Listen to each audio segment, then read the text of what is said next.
ఈరోజు విద్యా దృక్పథాలలో యూనిట్ 2వ యూనిట్లో నుంచి ఉపాధ్యాయులలో ప్రేరణ, ఉపాధ్యాయ విద్యలో రాష్ట్ర జాతీయ స్థాయి సంస్థల గురించి తెలుసుకుందాం. ఉపాధ్యాయులలో ప్రేరణ గురించి మొదట మనం తెలుసుకుందాం. ఉపాధ్యాయులలో ప్రేరణ ఎలా ఉంటుంది, ప్రేరణ ఎందుకు కలిగించాలి అన్న అంశంకి వస్తే, ప్రేరణ అంటే ఏంటి అంటే ఒక వ్యక్తి కృత్య నిర్వహణలో చూపించే ఉత్సాహం ఉండాలి. మనం రోజు ఏదైనా పని చేస్తున్నప్పుడు, బోధించేటప్పుడు, ఏ పని చేసినా కూడా మనకి ఉత్సాహం కలిగి ఉండాలి. ఉత్సాహం పెంపొందించడానికి లేదా తగ్గించడానికి దోహదపడే కారకాలని ప్రేరణ అంటారని డిసెకో నిర్వచించారు. మనం ఏ పని చేయాలన్నా ప్రేరణ కావాలి కదండి. ప్రేరణ లేకుండా మనం ఏ పని చేయం. అంటే మనకు ఇష్టమైనవి ఉంటే తొందరగా పని చేస్తాం. ఆ ఇష్టంతో ఆ పనిని చేయడానికి అభిలాష చూపుతాం. అభిరుచి ఉంటే మనం ఉత్సాహం చూపిస్తాం, ఉత్సుకత చూపిస్తాం, అభిలషిస్తాం ఆ పనిని చేయాలి అని. అదేవిధంగా ఇక్కడ ఉపాధ్యాయులలో ప్రేరణ కలిగించాలంటే ఎటువంటి ప్రేరణ కావాలి, ఉపాధ్యాయులకు ప్రేరణ అవసరమా అన్నది ప్రశ్న. అంటే కావాలి, తప్పకుండా కావాలి. ఎందుకంటే ప్రభుత్వంలోని ఇతర శాఖల ఉద్యోగుల కంటే ఉపాధ్యాయ వృత్తిలో ఉన్న వారికి పదోన్నత అవకాశాలు చాలా తక్కువగా ఉంటాయి. మామూలుగా ఉపాధ్యాయ వృత్తిలో వస్తే తరగతులు చెప్పుకుంటాము. ఆ తరగతుల తర్వాత హెచ్ఎం అవుతారు. తర్వాత మోస్ట్లీ ఎంఈఓ, డిఈఓ చాలామంది ఉపాధ్యాయులు ఉంటారు కాబట్టి ఈ పదోన్నతి అవకాశాలు కొంచెం తక్కువగా ఉంటాయి. అందువల్ల ఉపాధ్యాయులకు ప్రేరణ కలిగించే విషయాలు ఉండాలి. ప్రేరణ కలిగిస్తే వాళ్ళు చాలా చక్కగా బోధన చేయగలుగుతారు. బోధన అభ్యసన చాలా బాగుంటుంది. ఉపాధ్యాయులు ఎప్పుడైతే ప్రేరణ కలిగి ఉత్సాహంతో పనిచేస్తారో ఫలితాలు కూడా సులభంగా సాధించవచ్చు. ఉపాధ్యాయులు తమ ఇంచుమించు సర్వీసు కాలం నిరంతరం తరగతి గదికే బోధనకు పరిమితమై ఉంటారు. తరగతిలో బోధించడానికే ఉపాధ్యాయ వృత్తి. అంటే ఎక్కువ కాలం వాళ్ళు తన తరగతిలో విద్యార్థులకు పాఠాలని బోధనకు పరిమితమై ఉంటారు. అందువల్ల ఉపాధ్యాయులకు వృత్తిలో నూతనోత్సాహం కలిగించడానికి కొంత ప్రేరణ అవసరం. ఏ విధంగా ఉత్సాహం కలిగించవచ్చు? ప్రతి ఒక్కరూ ప్రతిరోజు ప్రతి పీరియడ్లో పాఠాన్ని బోధించడమే ఉపాధ్యాయ వృత్తి. ఉపాధ్యాయులు నిరంతరం బోధిస్తూ తరగతి గదికే పరిమితమై ఉంటారు. కాబట్టి ఇటువంటి ఉపాధ్యాయులకు ప్రేరణ కలిగించాలి. కాబట్టి వాళ్ళల్లో ఉత్సాహాన్ని నింపడానికి ఈ ప్రేరణ అనేది చాలా అవసరం. ఎటువంటి అంశాలు ఉపాధ్యాయునికి ప్రేరణ కలిగిస్తాయో ఇప్పుడు తెలుసుకుందాం. ఉపాధ్యాయులలో ప్రేరణ కలిగించే అంశాలు ఏంటంటే వేతనం సరిగా ఉంటే, మంచి వేతనం లభిస్తే ఉపాధ్యాయుడిలో ప్రేరణ కలిగించవచ్చు. అబ్బా, నాకు ఇంత ఎక్కువ జీతం వచ్చింది కాబట్టి ఈ వేతనానికి తగ్గనట్టు నేను పని చేయాలి. మంచి వేతనం ద్వారా ఉపాధ్యాయులలో ప్రేరణ కలిగించవచ్చు. గుర్తింపు అన్నది రెండవ విషయం. గుర్తింపు ఎప్పుడు వస్తుంది? ఉపాధ్యాయుడు తాను చేసేటటువంటి విధి పట్ల అంకిత భావం ఉండి ఆ విధిని సక్రమంగా నిర్వహించినప్పుడు, అబ్బా, ఫలానా ఉపాధ్యాయుడు చాలా బాగా పాఠం చెప్తారు, ఫలానా ఉపాధ్యాయుడు చెప్పిన పాఠం విద్యార్థులు సులభంగా అర్థమవుతుంది, లేకపోతే ఏదైనా మంచి పని చేసినప్పుడు గుర్తింపు లభించింది అనుకోండి, అటువంటి విషయాలు కూడా ఉపాధ్యాయులలో ప్రేరణ కలిగిస్తాయి. వృత్తిపరమైన హోదా. మూడవది వృత్తిపరమైన హోదా. ఆ వృత్తిలో ఒక విధమైనటువంటి హోదా లభించినప్పుడు, అందరి బాధ్యతాయుతమైనటువంటి పదవి లభించినప్పుడు, బాధ్యతలు లభించినప్పుడు ఈ వృత్తిపరమైనటువంటి హోదా, ఇది కూడా ఉపాధ్యాయులలో ప్రేరణ కల్పిస్తుంది. ఇంకొక ముఖ్యమైన విషయం ఏమిటంటే ఉద్యోగ భద్రత. ప్రతి గవర్నమెంట్ టీచర్కి అయితే ఉద్యోగంలో భద్రత అనేది ఉంటుంది. ప్రతి నెల సక్రమంగా సాలరీ ఇస్తారు, జీతాలు వస్తాయి. కాబట్టి ఆ ఉద్యోగం పోతుందన్న బాధ లేదు. కాబట్టి ఉద్యోగ భద్రత ఉంటుంది. అదే ప్రైవేట్ సంస్థల్లో పాఠశాలల్లో పనిచేసే వాళ్ళకి ఉద్యోగ భద్రత ఉండదు. ఆ ఉద్యోగ భద్రతని కనుక యాజమాన్యం కల్పించినట్లయితే ఉపాధ్యాయులలో ప్రేరణ కల్పించవచ్చు. పదోన్నతి అవకాశాలు. పదోన్నతి ఇవ్వాలి. పదోన్నతులు చాలా తక్కువగా ఉంటాయి ఉపాధ్యాయ వృత్తిలో. పదోన్నతికి అవకాశాలని కల్పించగలగాలి. ఇట్లా వేతనం, గుర్తింపు, వృత్తిపరమైన హోదా, ఉద్యోగ భద్రత, పదోన్నతి అవకాశాలు ఇవన్నీ ఉపాధ్యాయులలో ప్రేరణ కలిగించే అంశాలే. అదేవిధంగా సేవా నిబంధనలు. మనం చేసేది సేవ, మనం వృత్తిపరమైన సేవ చేస్తున్నాం. విద్యార్థులకు ఎంతోమందికి మనం విద్యను అందిస్తున్నాం. ఈ సేవా నిబంధనలు, జవాబుదారీతనం, బాధ్యతల అప్పగింత, ఈ మూడు కూడా ఉపాధ్యాయులలో ప్రేరణ చక్కగా కలిగిస్తాయి. జవాబుదారీతనం అంటే మనం చేసిన పనికి మనమే ఆన్సరబుల్, మనమే జవాబు చెప్పాలి. ఏదైనా పొరపాటు జరగని, మంచి జరగని, ఏది జరిగినా మనమే జవాబు అన్నమాట. జవాబుదారీతనం ఉండాలి.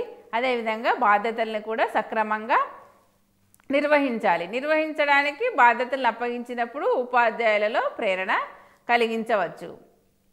అదేవిధంగా పోటీతత్వం. పోటీతత్వం ఎక్కడుంటుంది? పోటీతత్వం ఎప్పుడు వస్తుంది?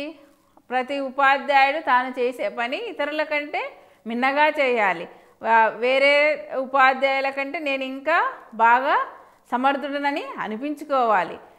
బోధన అభ్యసనకు సంబంధించిన విషయాల్లో మిన్నగా ఉండాలి. ఇలాగా పోటీతత్వాన్ని అలవర్చుకున్నప్పుడు ఇవి కూడా ఉపాధ్యాయులలో ప్రేరణను కలిగించే అంశాలే.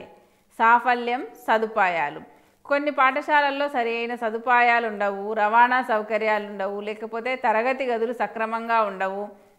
అదేవిధంగా విద్యార్థులు టైంకి పాఠశాలకు రారు. కొన్ని పాఠశాలల్లో విద్యార్థుల సంఖ్య తక్కువగా ఉంటుంది.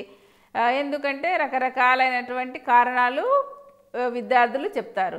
అందుకని సరియైన సదుపాయాలు, సామాగ్రి, నల్లబల్లలు, పిల్లలు కూర్చోవడానికి బెంచీలు, కుర్చీలు, ఇటువంటివన్నీ ఉండాలి.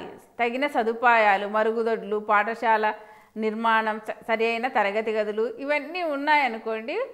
అవన్నీ ఉన్నప్పుడు ఉపాధ్యాయుడు కూడా చక్కని కంఫర్టబుల్, చక్కని వాతావరణంలో, ఆహ్లాదకరమైనటువంటి వాతావరణంలో అన్ని సదుపాయాల మధ్య తన బోధన అభ్యసనని సక్రమంగా చేయగలుగుతాడు. అన్ని సదుపాయాలు కల్పిస్తే అవి కూడా ఉపాధ్యాయునికి ప్రేరణ కలిగించే అంశాలే.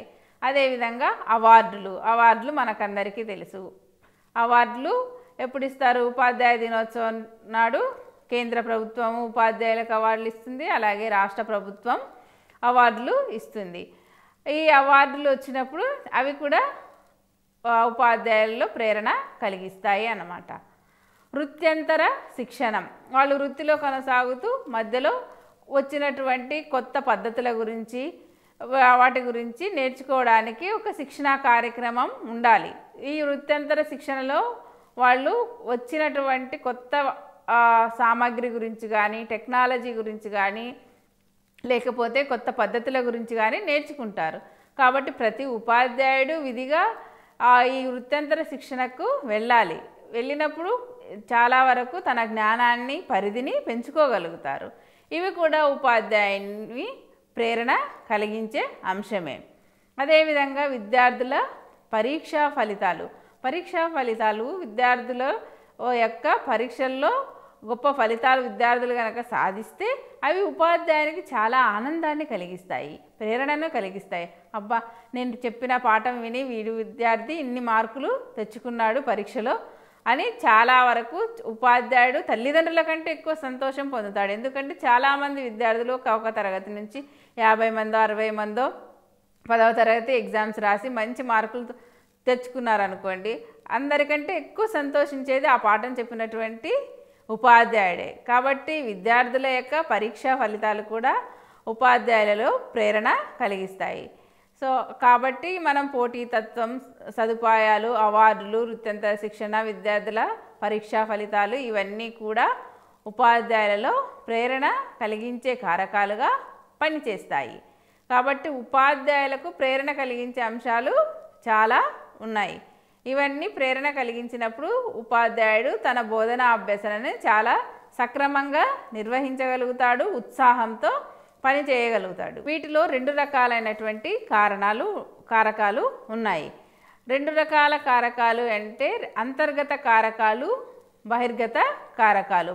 కారకాలు, అంతర్గత కారకాలు అని 2 రకాలుగా ప్రేరణను పెంపొందించే కారకాలు ఉన్నాయి.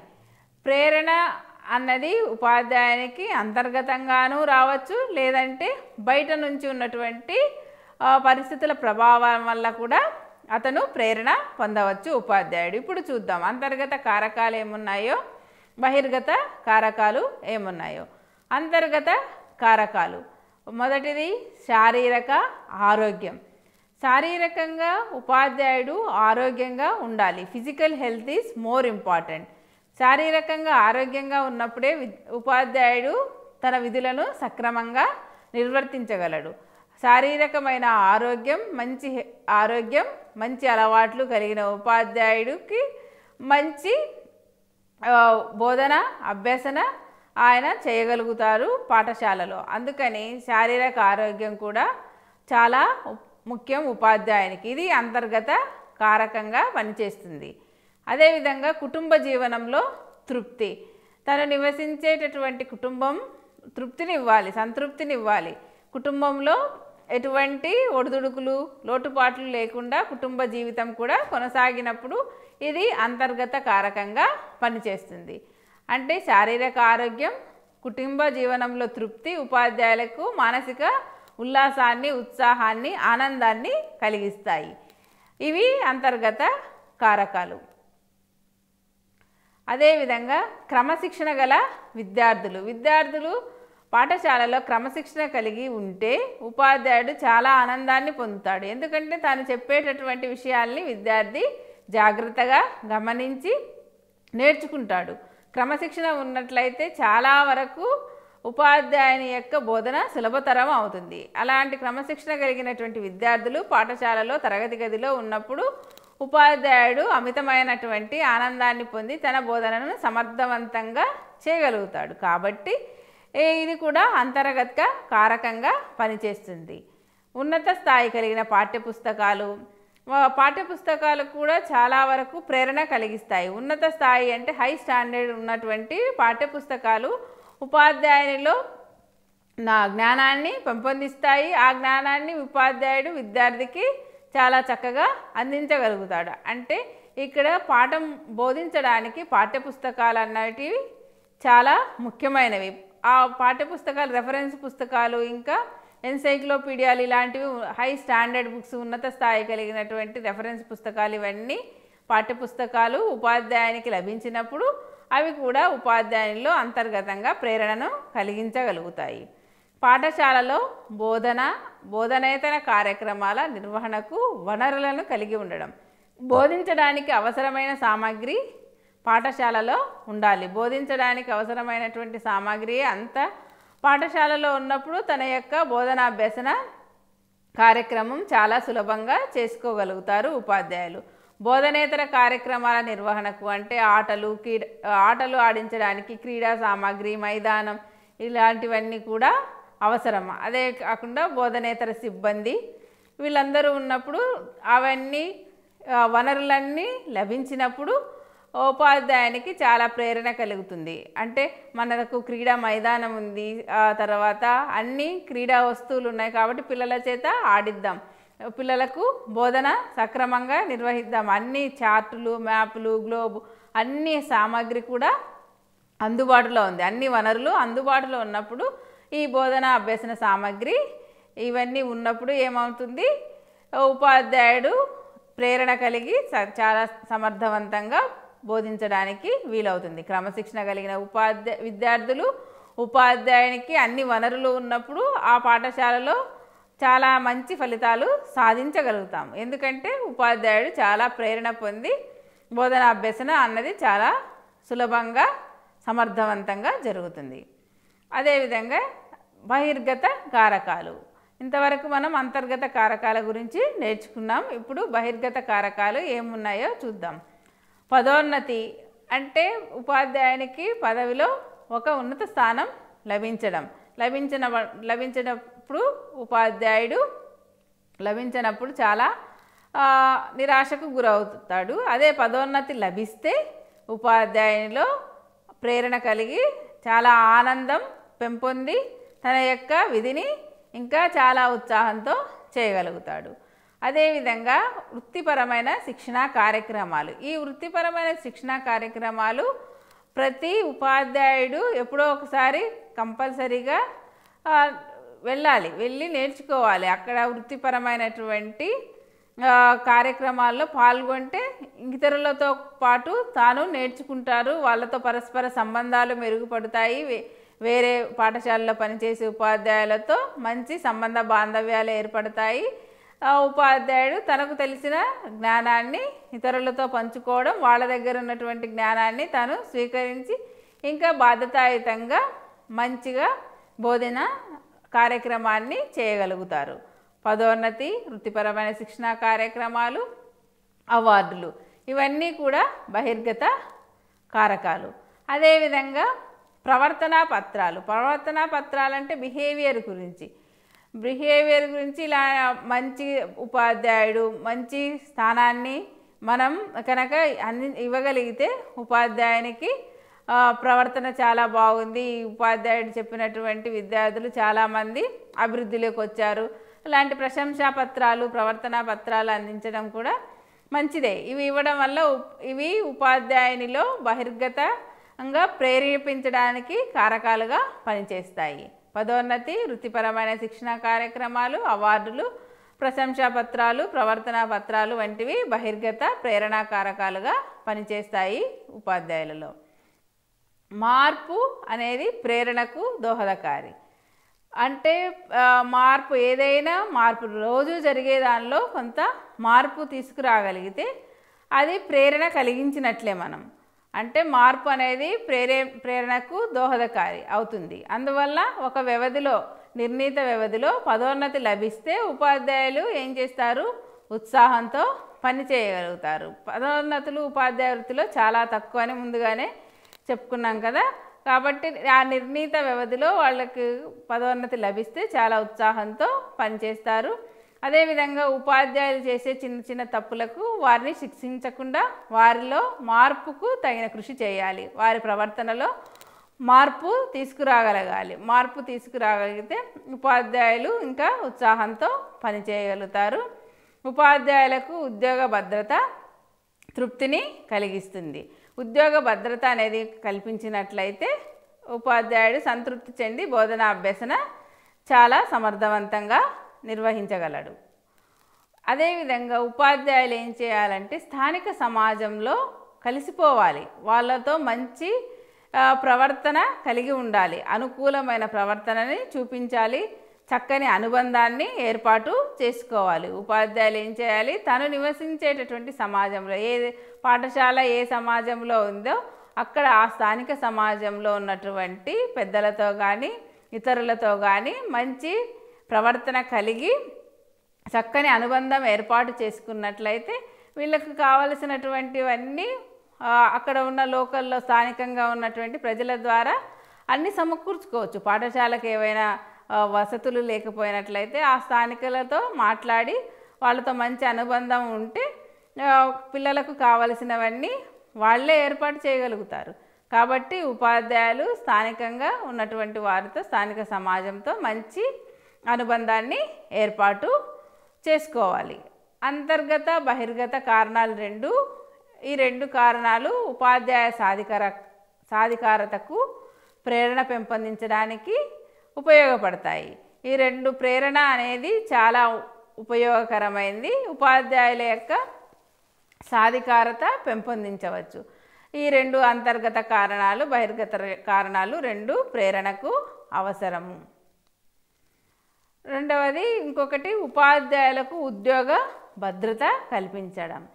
ఉపాధ్యాయులకు ఉద్యోగ భద్రత ఉన్నట్లయితే వాళ్ళు చాలా చక్కగా తమ బోధనా కార్యక్రమాల్ని నిర్వహించుకోగలుగుతారు.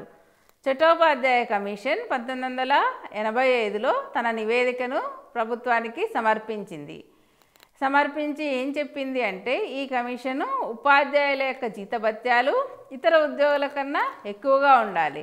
అప్పుడే మనం ఉపాధ్యాయ వృత్తిలోకి చాలామందిని ఆకర్షించగలుగుతాము. ఉపాధ్యాయుల జీతభత్యాలు బాగా క్రమంగా సరైన సమయానికి ఇవ్వగలగాలి, ఇతర ఉద్యోగుల కన్నా ఎక్కువ ఇవ్వాలి. అదేవిధంగా ఉద్యోగ భద్రత కల్పించాలని సిఫార్సు చేసింది. ఏ కమిషన్ అని చెప్పాను? చట్టోపాధ్యాయ కమిషన్ 1985లో ఈ సిఫారసుల్ని చేయడం జరిగింది. అంటే ఉపాధ్యాయులకు ఉద్యోగ భద్రత కల్పించడం అన్నది కంపల్సరీ, తప్పనిసరిగా కల్పించాలి అని చెప్పింది. అదేవిధంగా ఉత్తమ పౌరులను తయారు చేయడంలో సమాజానికి విద్య కోసం కేటాయించిన నిధులను సద్వినియోగపరచడంలో రాష్ట్ర కేంద్ర ప్రభుత్వాలకు పాఠశాల బాధ్యత వహించవలసి ఉంటుంది. అంటే ఉత్తమ పౌరులుగా విద్యార్థులను తయారు చేయాలి కాబట్టి సమాజానికి ఉపాధ్యాయుడే రెస్పాన్సిబిలిటీ. ఉపాధ్యాయుడు విద్యార్థులను ఉత్తమ పౌరులుగా తయారు చేసి సమాజానికి అందించాలి. అదేవిధంగా విద్య కోసం కేటాయించిన నిధుల్ని విద్యకే ఉపయోగించాలి, వాటిని సద్వినియోగం చేయాలి. ఆ సద్వినియోగం చేసిన తర్వాత ఎవరైతే ఇచ్చారో ఆ నిధులు రాష్ట్ర ప్రభుత్వం ఇచ్చిందో కేంద్ర ప్రభుత్వం ఇచ్చిందో వాళ్ళకి వినియోగించిన తర్వాత ఏ విధంగా వినియోగించారో చెప్పవలసిన బాధ్యత పాఠశాలదే. కాబట్టి పాఠశాలలో పనిచేసే ఉపాధ్యాయులు ఈ విధిని సక్రమంగా నిర్వహించాలి. అప్పుడే వాళ్ళు తమ వంతు కర్తవ్యాన్ని నిర్వహించినట్లు అవుతారు. కాబట్టి ఉపాధ్యాయులు సమాజానికి బాధ్యత వహించాలి, రాష్ట్ర కేంద్ర ప్రభుత్వాలకు కూడా ఆ పాఠశాలలో పనిచేసే ఉపాధ్యాయులు బాధ్యత వహించవలసి ఉంటుంది. కాబట్టి విద్య కోసం కేటాయించిన నిధులను సమర్థవంతంగా ఎవరు ఉపయోగించాలి? ఉపాధ్యాయులే తమ బోధనా కార్యక్రమాల కోసం ఉపయోగించాలి. అదేవిధంగా విద్యార్థులు, తల్లిదండ్రులు, స్థానిక ప్రజలు, స్థానిక సంస్థలు, రాష్ట్ర ప్రభుత్వాలు పాఠశాలకు సంబంధించిన అనేక విషయాలలో సమాచారాన్ని కోరవచ్చు. సమాచారాన్ని ఎవరైనా సమాచార హక్కు చట్టం ద్వారా ఇప్పుడు ఈ విషయాల గురించి ఎవరైనా సమాచారం అడగవచ్చు. ఎవరిని అడుగుతారు? అక్కడ పనిచేసేటువంటి ఉపాధ్యాయుల్ని, ప్రధాన ఉపాధ్యాయుల్ని ఆ పాఠశాలకు సంబంధించిన విషయాలపై ఏ విషయంపై అయినా సమాచారాన్ని అడగవచ్చు. కాబట్టి విద్యార్థులు, తల్లిదండ్రులు, స్థానిక సంస్థలు, రాష్ట్ర ప్రభుత్వాలు ఎవరైనా సరే అనేక విషయాల్లో పాఠశాలకు సంబంధించిన సమాచారాన్ని అడిగినప్పుడు ఎవరిది బాధ్యత? ఇవ్వాల్సిన బాధ్యత ఉపాధ్యాయులదే. కాబట్టి ఉపాధ్యాయులకు భద్రత, ఉద్యోగ భద్రత కల్పించాలి. అదేవిధంగా ఉపాధ్యాయుల వృత్తిపరమైన అభివృద్ధి. ఉపాధ్యాయులలో వృత్తిపరమైన అభివృద్ధి ఎలా జరుగుతుంది, ఎప్పుడు వస్తుంది అంటే ఇతరులు తమతో ఎలా ప్రవర్తించాలని ఒక ఉపాధ్యాయుడు కోరుకుంటాడో అదేవిధంగా సహోపాధ్యాయుల పట్ల ప్రవర్తించాలి. అంటే ఇతరులు మనతో ఎలా ప్రవర్తించాలో కోరుకుంటే అదేవిధంగా మనం కూడా ప్రవర్తించాలి ఇతరులతో. అదేవిధంగా పై అధికారులు సహో ఉపాధ్యాయులపై నిరాధారమైన నిందలు మోపకుండా ఉండాలి. కొంతమంది ఏం చేస్తారు? తాము చేసిన పొరపాట్లను ఇతరులపై కూడా నెట్టివేస్తారు. ఏవో చిన్న చిన్న పొరపాట్లు కొన్నిసార్లు జరగవచ్చు, జరగకుండా ఉండవు. ఎందుకంటే మనము మానవ సంబంధాల్ని కలిగి ఉంటున్నాం. అందుకని అలా అని ఆధారాలు లేకుండా నిందలు మోపకూడదు. వేరే వాళ్ళ మీద, సహో ఉపాధ్యాయుల మీద, పై అధికారుల మీద నిందలు మోపకుండా మన వృత్తిపరమైనటువంటి బాధ్యతల్ని సక్రమంగా నిర్వహించగలగాలి. వృత్యంతర శిక్షణ, సెమినార్లు, సింపోజియాలు, కార్యశిబిరాలు, కాన్ఫరెన్సులు, అధ్యయనాలు వీటన్నిటిలో మనం పాల్గొనాలి. ఉపాధ్యాయులు వృత్యంతర శిక్షణ, వృత్తిలో కొత్తగా వచ్చినవి ఏమున్నాయి, కొత్త పద్ధతులు ఏమున్నాయి, టెక్నాలజీ ఏముంది, ఏ టెక్నాలజీని మనం ఉపయోగించవచ్చో ఇవన్నీ కూడా తెలుసుకోగలగాలి. వృత్తి నైపుణ్యాల్ని పెంచుకోవడానికి ఈ సెమినార్లు, సింపోజియాలు, కార్యశిబిరాలు చాలా ఉపయోగపడతాయి. మనం కొన్ని సెమినార్లు అటెండ్ చేయాలి. పాఠశాల విద్యకు సంబంధించిన కొత్త విషయాల గురించి నేర్చుకోగలుగుతాం. ఈ సెమినార్లు, సింపోజియాలు, వర్క్షాప్, కార్యశిబిరాలు అంటే వర్క్షాప్స్, వీటన్నిటినీ మనము కూడా మన పాఠశాలలో కూడా నిర్వహించుకోవచ్చు. నిర్వహించడం ద్వారా వేరే ఉపాధ్యాయులని, ఇతరులను పిలవడం ద్వారా మనం మన వృత్తి నైపుణ్యాల్ని పెంపొందించుకోవచ్చు. అదేవిధంగా కాన్ఫరెన్సుల్లో పాల్గొనాలి. అధ్యయనాలు అంటే రీసెర్చ్ పేపర్స్, ఈ పాఠశాల విద్యలో ఏమేమి కొత్త విషయాలు వచ్చాయి, వేటి గురించి మాట్లాడుతున్నారు అనేటువంటి విషయాల గురించి మనం తెలుసుకొని మన యొక్క వృత్తి నైపుణ్యాన్ని పెంపొందించుకోవాలి. విద్యార్థులు, సహోపాధ్యాయులు, అధికారులు, తల్లిదండ్రులు వీళ్ళందరితో మనం రోజు చాలా వరకు సత్సంబంధాలని గరపాలంటే వాళ్ళతో మంచి సంబంధాన్ని కలిగి ఉండాలి. విద్యార్థులతో ఉండాలి, సహోపాధ్యాయులు, మనతో పనిచేసే తోటి ఉపాధ్యాయులు, మన పై అధికారులు, విద్యార్థుల యొక్క తల్లిదండ్రులతో వాళ్ళ యొక్క గౌరవానికి ఎటువంటి భంగం కలగకుండా మనం ప్రవర్తించాలి. భంగకరమైన మాటలు మాట్లాడకుండా ఉండాలి. అంటే ఈ నలుగురితో మనం చాలా చక్కగా మంచి సంబంధాన్ని కలిగి ఉన్నప్పుడే ఒక పాఠశాల యొక్క పురోగతిని సాధించవచ్చు. అదేవిధంగా బోధనా అభ్యసన కార్యక్రమాల్ని మనం సమర్థవంతంగా నిర్వహించుకోగలం.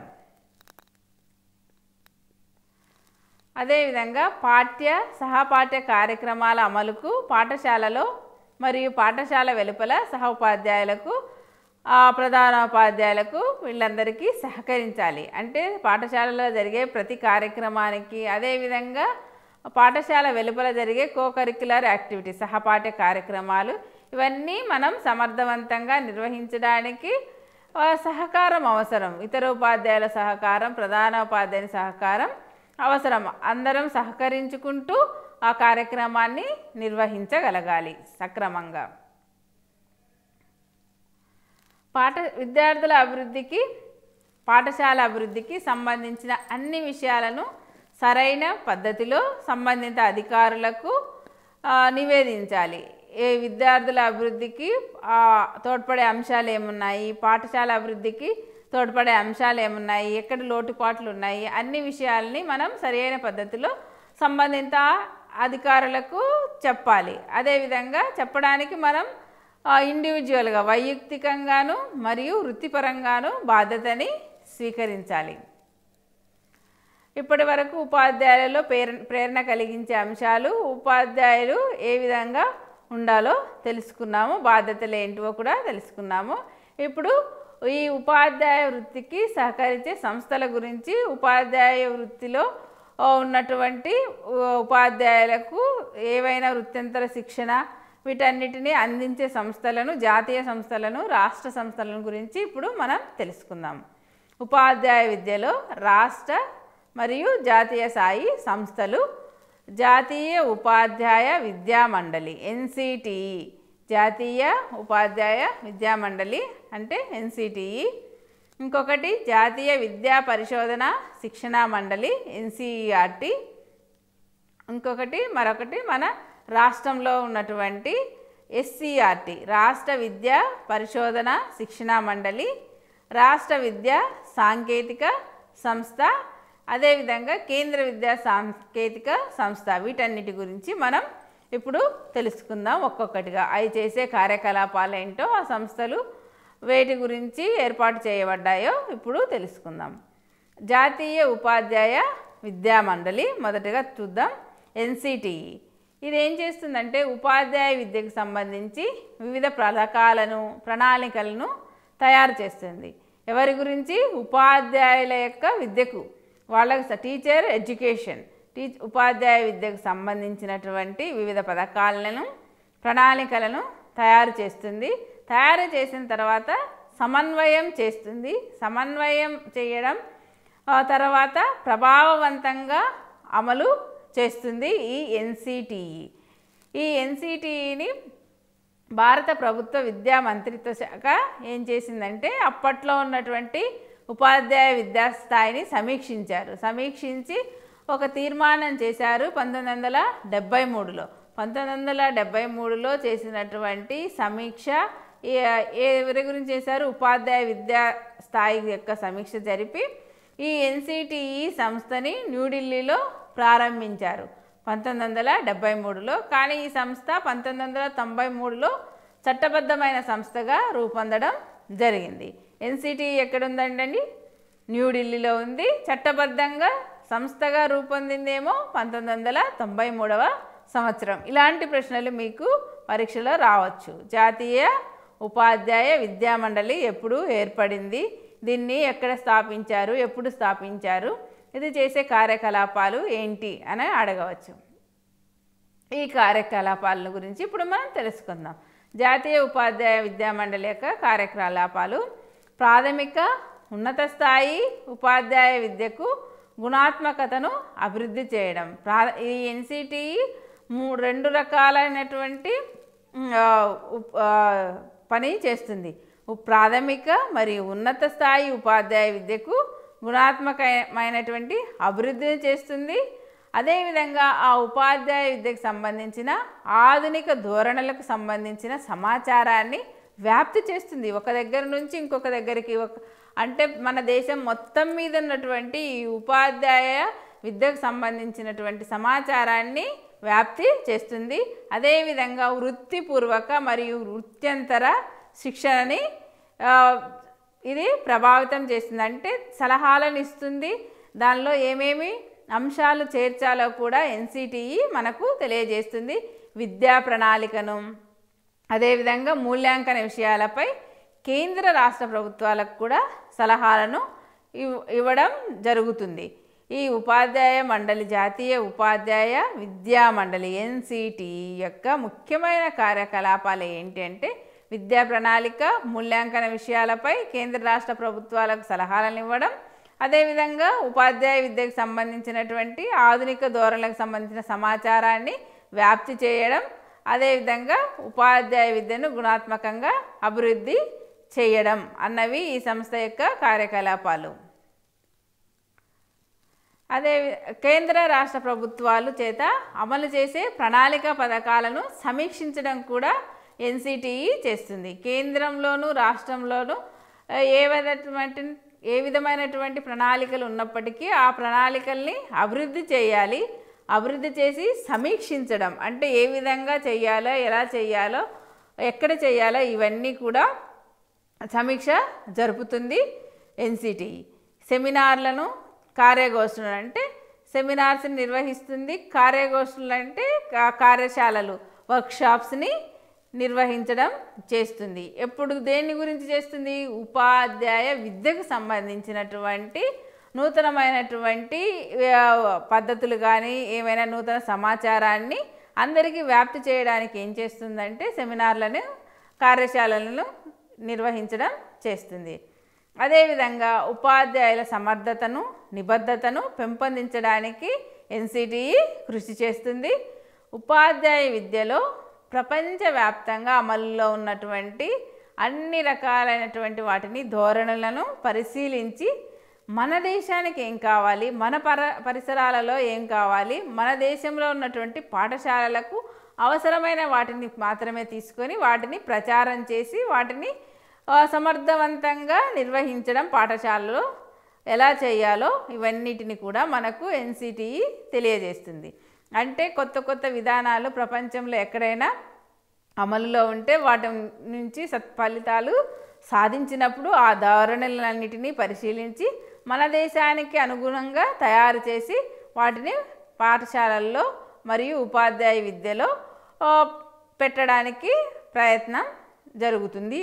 ఇక్కడ తర్వాత ఇంకొక విద్యా సంస్థ గురించి నేర్చుకుందాం. ఉపాధ్యాయ విద్యకు సంబంధించింది ఎన్సిఆర్టీ, జాతీయ విద్యా పరిశోధన శిక్షణ మండలి. జాతీయ విద్యా పరిశోధన శిక్షణ మండలి, national council for education research and training. ఇది ఎక్కడ ఉంది? కేంద్ర ప్రభుత్వ విద్యా మంత్రిత్వ శాఖ ఆధ్వర్యంలో న్యూఢిల్లీలో ఉంది. ఈ సంస్థ 1961లోనే ప్రారంభించారు. ఇది స్వయం ప్రతిపత్తి గలది, అంటే స్వతంత్ర ప్రతిపత్తి, అంటే అటానమస్ ఆర్గనైజేషన్. ఎన్సిఆర్టీ అనేది అటానమస్ ఆర్గనైజేషన్. 1961లో దీన్ని ప్రారంభించారు. ఎక్కడ ఉంది అంటే ఢిల్లీలో. ఎక్కడ ఇది ఎవరి ఆధ్వర్యంలో ఉంటుంది అంటే కేంద్ర ప్రభుత్వం యొక్క విద్యా మంత్రిత్వ శాఖ ఆధ్వర్యంలో ఈ సంస్థ నడుస్తుంది. ఈ సంస్థ యొక్క కార్యకలాపాలు ఏంటో చూద్దాం ఇప్పుడు. జాతీయ, ప్రాంతీయ స్థాయిలో ఉపాధ్యాయులకు, శిక్షణా సంస్థలకు బోధనా పద్ధతులపై మరియు అభివృద్ధి పరిచిన మూల్యాంకన విధానాలపై ఏం చేస్తుంది అంటే శిక్షణా కార్యక్రమాలని, సెమినార్లని నిర్వహిస్తుంది. ఏమేం పనులు చేస్తుంది? జాతీయ స్థాయిలో మరియు ప్రాంతీయ స్థాయిలో ఉన్నటువంటి ఉపాధ్యాయులకు ఉపాధ్యాయ శిక్షణా సంస్థలకు కొత్త బోధనా పద్ధతులపైన మరియు అభివృద్ధిపరిచిన మూల్యాంకన విధానంపై ఈ బోధనా అభ్యసన వనరులపైన కూడా వచ్చినటువంటి కొత్త మార్పులను నూతన ప్రమేయాల్ని గురించి శిక్షణా కార్యక్రమాలు సెమినార్లను నిర్వహిస్తుంది. సిసిఆర్టీ వాళ్ళు కూడా ఈ బోధన అభ్యసన వనరుల గురించి కొత్తగా వచ్చిన వాటి గురించి చెప్తారు. మనకు కంటిన్యూస్ కాంప్రహెన్సివ్ ఇవాల్యుయేషన్ వచ్చినప్పుడు అప్పుడు కూడా అందరికీ ప్రతి ఉపాధ్యాయులకు శిక్షణ నిర్వహించడం జరిగింది కదా, మీకు తెలిసే ఉంటుంది. నిరంతర సమగ్ర మూల్యాంకనం ఇలాంటివన్నిటిని కూడా ఈ శిక్షణ కార్యక్రమాలు నిర్వహించడానికి ఎన్సిఆర్టీ సహాయం చేస్తుంది, దోహదం చేస్తుంది. ఆ అభివృద్ధిపరిచినటువంటి విషయాలన్నిటినీ ప్రతి ఉపాధ్యాయునికి తెలియజేయడానికి బాధ్యత వహిస్తుంది. సిబిఎస్ఈ వారి సిలబస్ను అనుసరించి 1 నుంచి 12వ తరగతి వరకు అన్ని సబ్జెక్టులను ఇంగ్లీషు, హిందీ భాషలలో పాఠ్య గ్రంథాలు తయారు చేసి ప్రచురించడం కూడా ఎన్సిఆర్టీ చేస్తుంది. మన సిబిఎస్ఈ వాళ్ళు ఫాలో అయ్యే పుస్తకాలు ఏంటి అంటే ఈ ఎన్సిఆర్టీ వాళ్ళే. ఇవి 2 భాషల్లో ఇంగ్లీషు, హిందీ భాషల్లో పాఠ్య గ్రంథాలు తయారు చేస్తుంది, ప్రచురిస్తుంది. యూనిసెఫ్ సహాయంతో విజ్ఞాన శాస్త్ర విద్యాబోధన సామగ్రిని మరియు పరికరాలని, నమూనాల్ని సిద్ధపరుస్తుంది, తయారు చేస్తుంది. అంటే సైన్స్కి సంబంధించినటువంటి అన్ని రకాలైనటువంటి విద్యాబోధన సామాగ్రిని యూనిసెఫ్ సహాయంతో తయారు చేయడం జరిగింది. దాన్ని మళ్ళీ అన్ని పాఠశాలలకి వ్యాప్తి చేయడం ఎన్సిఆర్టీ చేసే కార్యకలాపాలు. జాతీయ విద్యా ప్రణాళిక చట్టం రూపొందించడంలో రాష్ట్రాలకు సలహాలని, సూచనలను కూడా ఎన్సిఆర్టీ అందించడం జరిగింది. నేషనల్ కరికులం ఫ్రేమ్వర్క్ దీన్ని రూపొందించడంలో రాష్ట్రాలకు సలహాలని, సూచనల్ని అందించడం జరిగింది. అదేవిధంగా అంతర్జాతీయ సంస్థల సహకారంతో విద్యా నాణ్యతను మన దేశంలో పెంచడానికి కృషి చేస్తుంది ఎన్సిఆర్టీ. ప్రశ్నాపత్రాలని రూపొందించడంలో రాష్ట్రాల్లో ఉన్నటువంటి విద్యా బోర్డులకు సహాయాన్ని కూడా చేస్తుంది. అంటే ప్రశ్నపత్రాలు నేటి విధానాలకు అనుగుణంగా తయారు చేయడంలో రాష్ట్రాలకి సహాయాన్ని అందిస్తుంది. అదేవిధంగా ఉమ్మడి విద్యా ప్రణాళికల్ని రూపొందించడం, ఇవన్నీ ఎన్సిఆర్టీ చేసేటటువంటి కార్యకలాపాలు. ఇప్పుడు మనం రాష్ట్ర విద్యా పరిశోధన శిక్షణా మండలి గురించి తెలుసుకుందాం. ఎస్సిఆర్టీ రాష్ట్ర విద్యా పరిశోధన శిక్షణా మండలిని ఎక్కడ స్థాపించారు? ఎక్కడ ఉందండి? హైదరాబాద్లో ఉంది.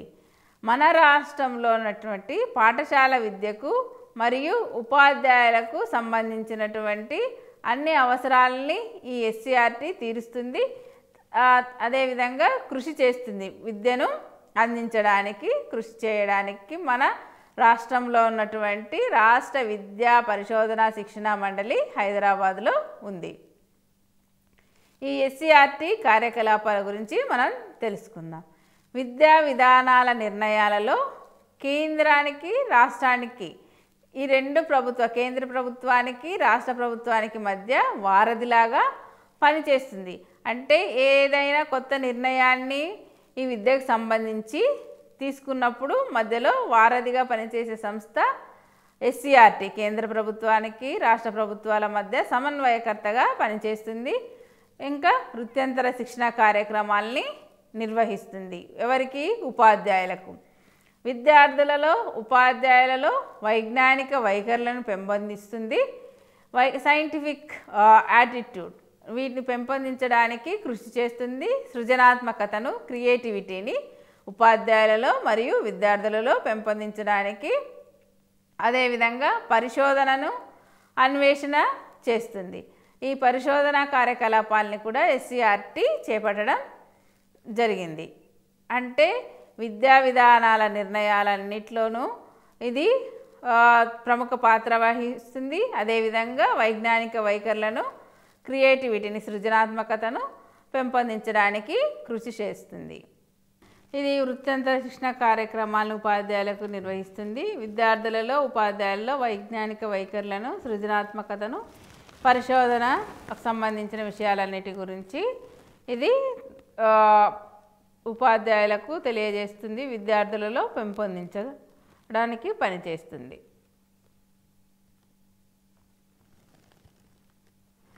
అదేవిధంగా పాఠశాల విద్యా సంబంధ విషయాలపై న్యూస్ పేపర్స్ని, బులెటిన్స్ విడుదల చేయడం జరుగుతుంది. న్యూస్ పేపర్ అంటే ఆ పాఠశాలలో వచ్చినటువంటి కొత్త విషయాల గురించి, ఏవైనా మార్పులు ఇవన్నీ జరిగితే వాటికి సంబంధించిన విషయాలన్నిటినీ పత్రికల్లో ప్రచురించడం జరుగుతుంది. న్యూస్ పేపర్ని, న్యూస్ బులెటిన్ని విడుదల చేయడం జరుగుతుంది. అదేవిధంగా పాఠశాలకు సంబంధించినటువంటి ఈ విద్యా సంబంధించినటువంటి విషయాలపై, నూతన ఆవిష్కరణలపై, అదేవిధంగా క్రియేటివిటీ, సృజనాత్మక సంబంధించినటువంటి విషయాలపై రకరకాలైనటువంటి పుస్తకాలని, గ్రంథాలని ప్రచురించడం జరుగుతుంది. అదేవిధంగా శిక్షణా దీపికల్ని ప్రచురించడం, వ్యాప్తి చేయడం. శిక్షణాకర దీపికలు అంటే ఉపాధ్యాయులకు ఎంతగానో దోహదపడతాయి. ఈ కొత్త విషయాలపైన ఉపాధ్యాయులకు అవగాహన కల్పించడం కోసం వీటిని ఏం చేస్తారు, ప్రచురిస్తారు. పాఠశాల విద్యా సంబంధమైనటువంటి విషయాలన్నిటినీ ఈ కరదీపికల్లో, శిక్షణా దీపికల్లో, న్యూస్ పేపర్స్లో, బులెటిన్స్లో ప్రచురించి వాటిని వ్యాప్తి చేస్తారు, అందరికీ అందించడం జరుగుతుంది ఈ SCRT వారి ద్వారా. ఇంకొక సంస్థ గురించి తెలుసుకుందాం. రాష్ట్ర విద్యా సాంకేతిక సంస్థ SIET. ఈ రాష్ట్ర విద్యా సాంకేతిక సంస్థను 1985లో హైదరాబాద్లో స్థాపించారు. ఈ సంస్థను రాష్ట్ర దృశ్య శ్రవణ విద్యా వికాస కేంద్రం అంటారు. సైట్ SIET సైట్, దీని పూర్తి పేరు రాష్ట్ర దృశ్య శ్రవణ విద్యా వికాస కేంద్రం, రాష్ట్ర విద్యా సాంకేతిక సంస్థ. దీన్ని 1985లో హైదరాబాద్లో స్థాపించారు. ఇటువంటి ప్రశ్నలు కూడా మీకు పరీక్షలో రావచ్చు. సైట్ని ఎక్కడ నెలకొల్పారు, ఏ సంవత్సరంలో నెలకొల్పారు, ఎక్కడ ఉంది, దానిని ఇంకా ఏమని అంటారు అంటే రాష్ట్ర దృశ్య శ్రవణ విద్యా వికాస కేంద్రం అంటారు. ఇటువంటివన్నీ విషయాల గురించి అంటే ప్రశ్నలు ఎప్పుడు నెలకొల్పారు, ఏ సంవత్సరంలో నెలకొల్పారు, ఏ ప్రదేశంలో ఉంది, దాన్ని ఏమంటారు, ఈ విషయాల గురించి మీరు క్షుణ్ణంగా నేర్చుకోవాలి. ఈ రాష్ట్ర విద్యా సాంకేతిక సంస్థ ఆధునిక ధోరణులను పరిచయం చేయడం, విద్యా నాణ్యతకు పాటుపడడం లక్ష్యాలుగా ఈ సంస్థ కృషి చేస్తుంది. ఆధునిక ధోరణులను పరిచయం చేయడానికి, విద్యా నాణ్యతకు కృషి చేస్తుంది ఈ సైట్ విద్యా సంస్థ. ఈ సైట్ విద్యా సంస్థ ద్వారా 9 నుంచి 11 సంవత్సరాల వయసున్న బాలబాలికలకు పాఠాలు బోధించడానికి, అంటే ప్రాథమిక పాఠశాల ఉపాధ్యాయులు ఏం చేసేవాళ్ళంటే ఈ విద్యార్థుల కోసం టెలివిజన్ విద్యా కార్యక్రమాల్ని రూపొందించేవాళ్ళు. ఎవరి కోసం? 9 నుంచి 11 సంవత్సరాల వయసున్నటువంటి బాలబాలికల కోసం. అంటే ప్రాథమిక పాఠశాలలో చదువుకునేటటువంటి విద్యార్థుల కోసం ఉపాధ్యాయులు టెలివిజన్ విద్యా కార్యక్రమాలు రూపొందించి ఏం చేశారు, 1986 నుంచి దూరదర్శన్ ద్వారా టెలిస్కూల్ కార్యక్రమం పేరుతో ఈ కార్యక్రమాల్ని, విద్యా కార్యక్రమాల్ని ప్రసారం చేయడం జరిగింది. అంటే 1986 నుంచి దూరదర్శన్ ద్వారా టెలిస్కూల్ కార్యక్రమం ప్రసారం అయింది. ఎవరి ద్వారా? రాష్ట్ర విద్యా సాంకేతిక సంస్థ ద్వారా ప్రాథమిక పాఠశాలలో చదువుకుంటున్నటువంటి బాలబాలికల కోసం టెలిస్కూల్ అనే కార్యక్రమాన్ని ప్రసారం చేసింది. ఎవరు చేశారు? దూరదర్శన్ 1986 నుంచి. అయితే ఇదే సంస్థ ఏం చేస్తుంది అంటే ఉపాధ్యాయులకు వర్క్షాపులు నిర్వహిస్తుంది. వర్క్షాపులు, కార్యక్రమాలని, సెమినార్లని, కార్యగోష్ఠులని, కార్యశాలల్ని నిర్వహించడం జరుగుతుంది. ఏ విధంగా సాఫ్ట్వేర్ని ఉపయోగించాలి, హార్డ్వేర్ని ఎలా ఉపయోగించాలి, ఈ కార్యక్రమాల టెలిస్కూల్ కార్యక్రమాలకు ఉపయోగపడేటటువంటి అంశాలన్నిటి గురించి కూడా ఉపాధ్యాయులకు తెలియజేయడం జరిగింది ఈ వర్క్షాపుల ద్వారా. రాష్ట్ర విద్యా సాంకేతిక సంస్థ ద్వారా దూరదర్శన్ వారు టెలిస్కూల్ కార్యక్రమాన్ని ప్రసారం చేయడం జరుగుతుంది. ఇంకొకటి జిల్లా విద్యా శిక్షణ సంస్థ డైట్. మీ అందరికీ తెలిసే ఉండొచ్చు జిల్లా విద్యా శిక్షణ సంస్థల గురించి. ఇవి మంచి విద్యను, గుణాత్మక విద్యను ఇవ్వడం కోసం ఈ సంస్థల్ని ఏర్పాటు చేయడం జరిగింది. విద్యా శిక్షణ సంస్థలు ప్రతి జిల్లాలో ఏర్పాటయ్యాయి. ఇవి ప్రతి జిల్లాలో ఆల్మోస్ట్ అప్పట్లో ఉన్నటువంటి ఉమ్మడి ఆంధ్రప్రదేశ్లో 23 జిల్లాల్లో కూడా ఈ జిల్లా విద్యా శిక్షణ సంస్థల్ని ప్రతి జిల్లాకు ఒకటి కేటాయించడం జరిగింది. డైట్స్ ఇవి ఆ జిల్లాలో నిర్వహించే అన్ని రకాల విద్యా కార్యక్రమాలకు, వనరులకు కేంద్రంగా ఉపయోగపడతాయి. ఆ జిల్లాలో జరిగేటటువంటి విద్యా కార్యక్రమాలన్నిటికీ బాధ్యత ఎవరిది? డైట్దే. ఆ జిల్లాలో నిర్వహించే అన్ని రకాల విద్యా కార్యక్రమాలకు మరి ఇవి వనరులను కూడా సమకూర్చి ఇవ్వడం జరుగుతుంది ఈ విద్యా శిక్షణ సంస్థలు. డైట్ రాష్ట్ర స్థాయిలోని ఎస్సీఆర్టీకి జిల్లాలలోని పాఠశాల ఉపాధ్యాయులకు మధ్య సంధానకర్తగా వ్యవహరిస్తుంది. ఎస్సీఆర్టీ అంటే ఇది రాష్ట్ర విద్యా శిక్షణ సంస్థ. మనం డైట్ గురించి చెప్పుకుంటున్నాం. డైట్ అనేది జిల్లా విద్యా శిక్షణ సంస్థ. ఎస్సీఆర్టీకి మరియు డైట్ ఈ రెండిటికి మధ్య సంధానకర్తగా, పాఠశాలలకు ఉపాధ్యాయునికి మధ్య సంధానకర్తగా వ్యవహరిస్తుంది. ఎస్సీఆర్టీకి పాఠశాల ఉపాధ్యాయులకు సంధానకర్తగా ఈ డైట్లు వ్యవహరిస్తాయి. అదేవిధంగా డైట్ ఏం చేస్తుంది? జిల్లాలో జరిగేటటువంటి అన్ని విద్యా కార్యక్రమాలకి నాయకత్వ బాధ్యతల్ని వహిస్తుంది. కాబట్టి జిల్లాలో జరిగే ప్రతి విద్యా కార్యక్రమానికి డైటే బాధ్యత వహిస్తుంది. 1986 విద్యా విధానంను అనుసరించి ప్రాథమిక ఉపాధ్యాయ విద్యా సాధనకు ప్రారంభించిన సంస్థలే ఈ జిల్లా విద్యా శిక్షణ సంస్థలు, డైట్ కాలేజెస్.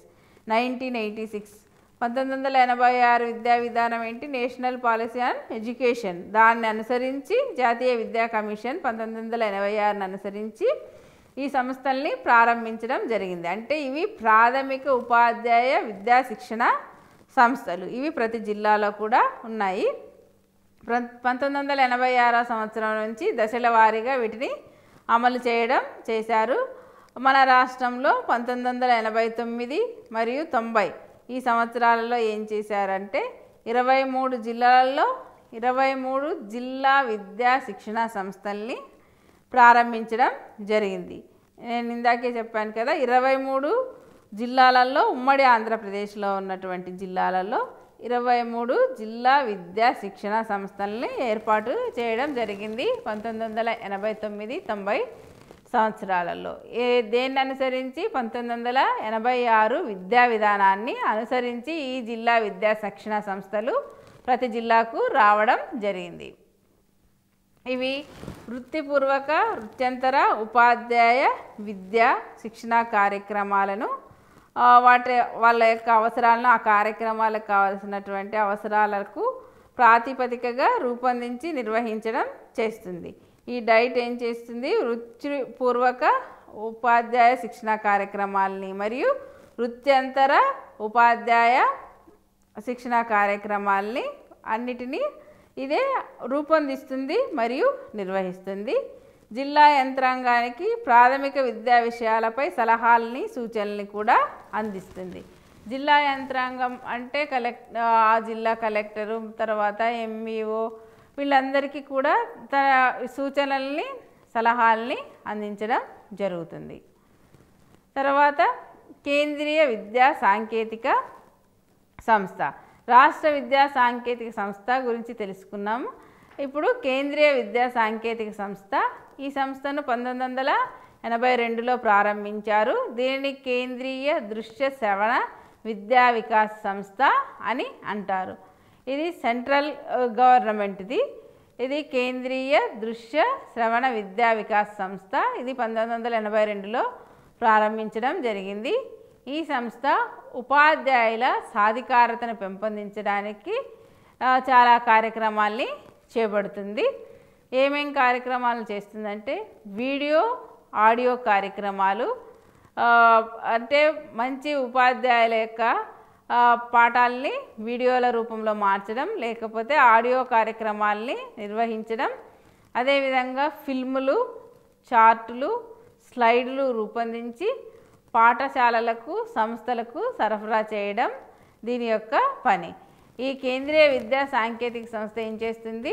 ఉపాధ్యాయులకు అవసరమయ్యేటటువంటి వీడియో, ఆడియో కార్యక్రమాలు, అదేవిధంగా ఫిల్ములు, సినిమా రూపంలో అంటే ఆ విజ్ఞానాన్ని, సాంకేతికతని రెండింటిని ఉపయోగించి ఈ స్లైడ్లు, చార్టులు, ఫిల్ములు రూపొందించి అన్ని పాఠశాలలకు, సంస్థలకు సరఫరా చేసే పని కేంద్రీయ విద్యా సాంకేతిక సంస్థది. కాబట్టి ఈరోజు మనం చెప్పినటువంటి విషయాలు ఏమేమి నేర్చుకున్నాము అంటే, ఈరోజు మనం సంస్థలు ఈ గంటలో మనం నేర్చుకున్నది ఏంటి అంటే, వివిధమైనటువంటి సంస్థలు, కేంద్రీయ సంస్థలు, రాష్ట్ర సంస్థల గురించి, వివిధ సంస్థల గురించి నేర్చుకున్నాము. అదేవిధంగా ఉపాధ్యాయులలో ఏ విధంగా ప్రేరణ కలిగించవచ్చు, ఉపాధ్యాయుల యొక్క ఉద్యోగ భద్రత గురించి తెలుసుకున్నాము. ఉపాధ్యాయులలో ప్రేరణ కలిగించడానికి 2 రకాల కారకాలు ఉంటాయి: అంతర్గత కారకాలు, బహిర్గత కారకాలు. ఇటువంటి కారకాలు ఉపాధ్యాయుని ప్రేరేపించినప్పుడు ఉపాధ్యాయుడు తన యొక్క విధిని సమర్థవంతంగా నిర్వహించగలుగుతాడు. అదేవిధంగా వృత్యంతర శిక్షణ కార్యక్రమాలు, అవార్డులు, రివార్డులు ఇవన్నీ ప్రేరణ కలిగిస్తాయి ఉపాధ్యాయులకు. అదేవిధంగా ఉపాధ్యాయులలో సాధికారతను పెంపొందించడానికి వివిధ రకాలైనటువంటి సంస్థలు ఉన్నాయి. అవి కొన్ని జాతీయ సంస్థలు, కొన్ని రాష్ట్ర సంస్థలు. ఆ జాతీయ సంస్థలు, రాష్ట్ర సంస్థలు ఏవేవి ఉన్నాయి అంటే, మనం ఎన్సిటి గురించి చదువుకున్నాం, ఎన్సిఆర్టీ గురించి చదువుకున్నాం, సైట్ గురించి చదువుకున్నాం, ఎస్సిఆర్టీ గురించి చదువుకున్నాం, కేంద్ర విద్యా సాంకేతిక సంస్థ. ఈ సంస్థలన్నీ కూడా ఉపాధ్యాయ విద్యకు ఎంతగానో తోడ్పడతాయి. ఉపాధ్యాయులకు కార్యక్రమాలను నిర్వహించడానికి సెమినార్లను, కార్యగోష్ఠులను, కార్యశాలలను, సింపోజియాలని నిర్వహించడానికి ఇవన్నీ బాధ్యతలను తీసుకొని రాష్ట్ర స్థాయిలో, జాతీయ స్థాయిలో, అదేవిధంగా జిల్లా స్థాయిలో వివిధ కార్యక్రమాల్ని చేపట్టడానికి ఇవి ఎంతగానో ఉపయోగపడుతున్నాయి. ఈ విధంగా ఈరోజు పాఠ్యాంశంలో మనం నేర్చుకున్నాం.